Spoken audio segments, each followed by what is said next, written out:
Well, Cisco shares rising today after Bloomberg broke the news the company may lay off as many as 10,000 employees to revive profit growth. That's according to two people familiar with the situation. The cuts would equal about 14% of the company's workforce. For more, we've got tech analyst Shaw Wu on the phone. He's a Bloomberg best for his accurate forecast. He covers Cisco over at Sterne, Agee and Leach. Shaw, 14% of the workforce. That sounds aggressive, yeah?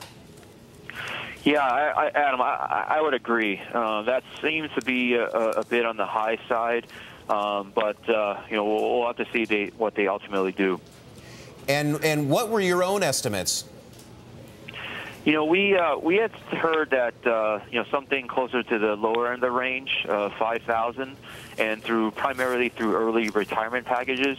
So if they were to do closer to 10,000, that would be definitely more than most people had anticipated.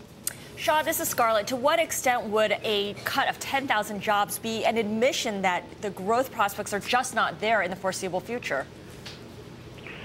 Scarlet, yeah, that's definitely one way to look at it. But another way we look at it is, frankly, Cisco's been hiring quite aggressively over the past decade, and also not to mention the number of acquisitions they've done.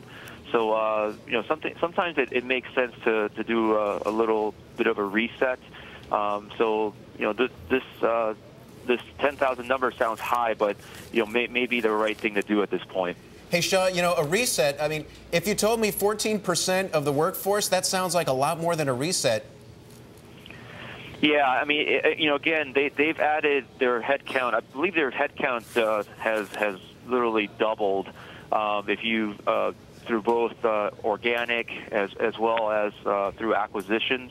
14% is quite dramatic, but I believe the headcount's increased by, I believe they've nearly doubled their headcount over the past decade. Shaw, talk to us about John Chambers, the CEO. Is he the right guy to lead this restructuring? He obviously steered the ship when Cisco was growing, but what about now when it has to rethink its strategy? I think it really depends on what he does. I think clearly he knows that the company needs to be right-sized. I think this is one potential step he needs to take. Another step potentially he needs to take is to spin off non-core businesses, for example, the set-top box business. So we'll have to see what he does over the next year. If he doesn't make more aggressive moves, then wouldn't be surprised if shareholders call for his ouster. Right. So for now, they're willing to be patient, give him the benefit of the doubt. Yeah, that's what we believe. That's what we're hearing. All right. Thank you so much, Shaw Wu of Sterne, Agee and Leach. He is a Bloomberg best analyst.